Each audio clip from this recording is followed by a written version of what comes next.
English is a very funny language. आपने ये सुना ही नहीं, शायद महसूस भी किया होगा। अगर आपकी मातृभाषा हिंदी है और आप इंग्लिश सीखने की कोशिश कर रहे हैं, फ़नी का मतलब डायरेक्ट मीनिंग हिंदी में मज़ेदार है, बट मेरे हिसाब से I think it's rather confusing language. आप अल्फ़ाबेट्स को ही ले लीजिए। अगर आप हिंदी के अल्फ़ाबेट में आई एम नॉट श्योर कि अभी कभी आपने महसूस किया है या नहीं किया है। अगर आप पहली लाइन बोलेंगे क ख ग घ ङ, तो आप देखेंगे कि आपका जो सा टंग है वो सेम प्लेस पे टच करता है थ्रू आउट द लाइन।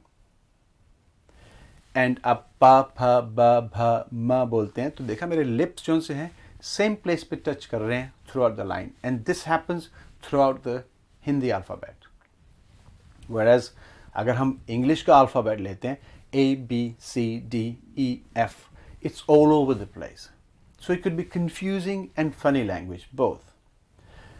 अगर आप इसको confusing या funny language सोचते हैं कि ये है, तो आप अकेले नहीं हैं। लाइन बहुत लंबी है। अब confusing की बात करते हैं तो मेरे पास एक छोटा सा क्लिप है, आप इसे देखिए। I'm sure you're going to love it, okay? And I will see you very shortly. अंग्रेजी जानते हो? हमें ये भाषा पसंद ही नहीं साहब। क्यों? बहुत ही अवैज्ञानिक भाषा है साहब। CUT कट है तो PUT पुट, TO2 DO किंतु GO गो हो जाता है। आप ही बताइए मेम साहब, जब TO2 DO तो GO गु क्यों नहीं होता? साहब हम का काका बोलते हैं, ता आ दा आ दादा बोलते हैं, बा आ बीबी थोड़ी बोलते हैं। अरे यही तरीका है अंग्रेजी भाषा का। Hi and welcome back. Well, it was quite confusing, I'm sure, right?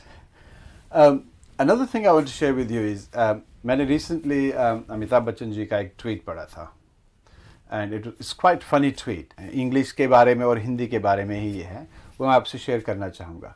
उन्होंने बेसिकली ये बताना चाहा ट्वीट में कि एक इंग्लिश के सेंटेंस को हम किस तरीके से बहुत सरलता के साथ हिंदी में कन्वर्ट करके सिर्फ जिस विद वन वर्ड के साथ कन्वर्ट कर सकते हैं।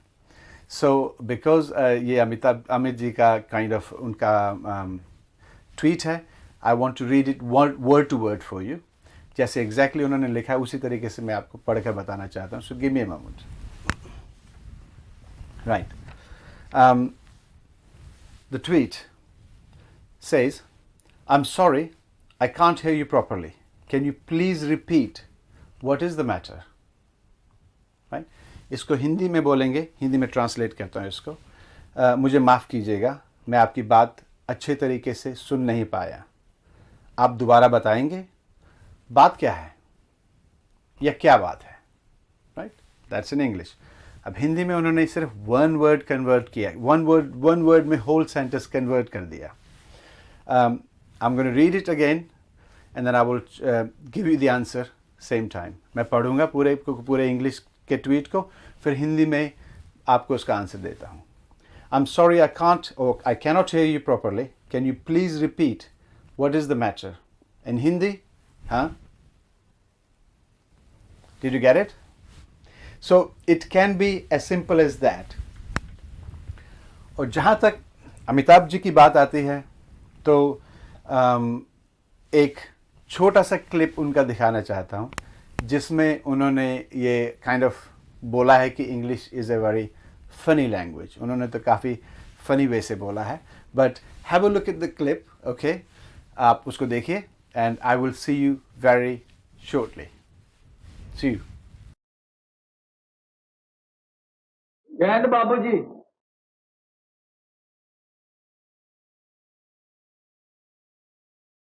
तुम्हारा दिमाग खराब हो गया, ये किस चीज को ले आया तुम? कर लो बात। बाबू जी हम चीज नहीं है, हमारा नाम अर्जुन सिंह वल्द भीम सिंह वल्द दशरथ सिंह है। लखनपुर गांव के रहने वाले, इंटर पास है, गांव में सबसे अव्वल नंबर आए थे। हमारे गांव में हमारे दद्दू और मैं ही सबसे ज्यादा पढ़े, बाकी कोई चौथी पास नहीं। अब तुम शहर में आए हो, ऐसी ही बातें करोगे या तुम्हें इंग्लिश वगैरह भी आती है? वो कर लो बात। अरे बाबूजी ऐसी इंग्लिश आवे दैट आई कैन लीव अंग्रेज behind. You see, sir, I can talk English, I can walk English, I can laugh English because English is a very funny language. Bhairo becomes Baron. and baron becomes bhairo because their minds are very narrow. Hello and welcome back. Did you enjoy the clip? Well, time मिले तो आप दोबारा से पूरा clip देखिएगा. It's a very funny movie, very funny clip actually. Right, coming back to the English. English सीखने के पीछे हर इंसान का कोई ना कोई अलग मकसद हो सकता है. कुछ लोग इंग्लिश सीखते हैं डे टू डे कन्वर्सेशन के लिए. आपको रोज़ाना में किसी से बात करनी है हर रोज़, ठीक है, और या फिर बिजनेस कन्वर्सेशन के लिए, एंड फाइनली कम्पिटिटिव एग्ज़ाम्स और स्टडीज़ के लिए. जब हम बात करते हैं इंग्लिश सीखने की तो हमारे पास 2 मेन फैक्टर्स हैं जिन पर हमें ध्यान देना पड़ता है. Number 1 grammar, number 2 vocabulary.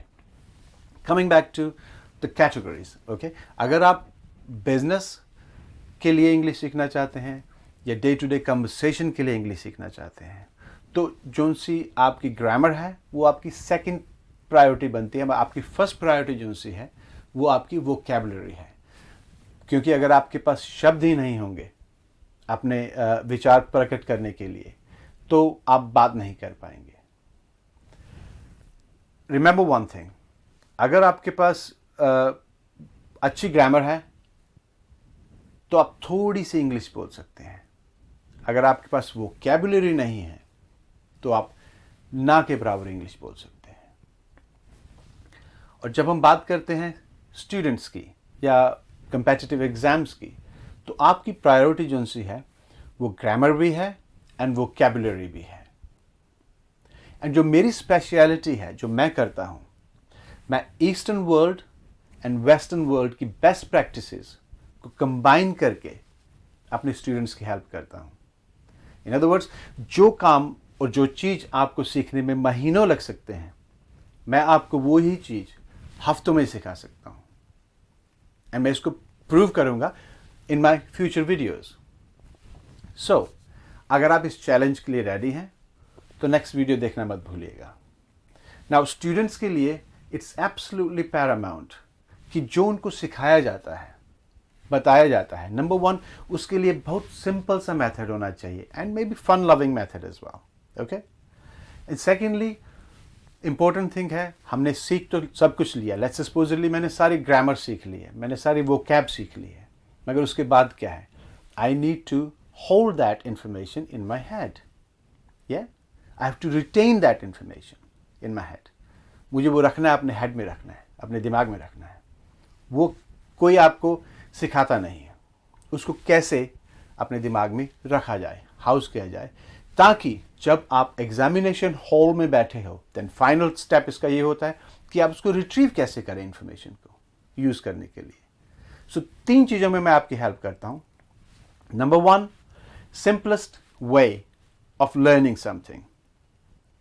Secondly, how to retain that information in your mind the best possible way, and finally how to retrieve that information. जब आप एग्जामिनेशन हॉल में बैठे हुए हैं, आप वहाँ पर बैठकर एग्ज़ाम दे रहे हैं, हैव यू एवर नोटिस कि आप ऑल ऑफ अ सडन सब कुछ भूल जाते हैं? आपने पढ़ा सब कुछ हुआ है, याद भी था, मगर अभी बाहर नहीं आ रहा है. So that's how I help my students. अगर आप रेडी हैं, कम एंड जॉइन मी. मैं अपना next video with in the next 2 से 3 दिनों में रिलीज कर रहा हूँ. उसमें मैं आपको एक जो सा मेरा मेथड्स एंड टेक्निक्स हैं, they are all been by the way backed up by the science. मैं आपको कुछ टेक्निक्स एंड कुछ मेथड्स दूंगा. उसमें आप विद इन 1 आवर में, 1 नहीं 2 नहीं, 50 to 100 वर्ड्स आप लर्न कर सकते हैं 1 आवर, बशर्ते इफ यू प्रॉमिस कि आप सिंसियरली 1 आवर देंगे. अगर आप देते हैं 50 to 100 words in 1 hour, can you imagine कि आपकी वोकैबुलरी कहाँ पहुँच जाएगी विद इन 1 मंथ में? And it's very simple way. And उस मेथड से उसके बाद I will show you how to retain that information. उस इंफॉर्मेशन को अपने दिमाग में बिठाए कैसे रखें ताकि फाइनल डे में उसको आप रिट्रीव करके अपना एग्ज़ाम में सक्सेसफुल हो सके. तो if you're ready for that, watch out for my next video. I hope you like my video. मेरी हिंदी इतनी अच्छी नहीं है, मगर अगर कोई गलती हो गई हो तो I am sorry for that. But नीचे before you go bell button है, प्लीज़ उसको प्रेस कीजिए. And if you like the video please let me know. अगर आपके पास कोई क्वेश्चंस हैं मेरे लिए तो वो भी मुझे आप बताइए प्लीज़. एंड फाइनली, अगर आप इस इंफॉर्मेशन को किसी के साथ शेयर करना चाहते हैं तो by all mean share the button. Sharing and caring is a good thing, good way of living. So, until my next video, adios, amigos. I will see you very shortly. Ta-ra.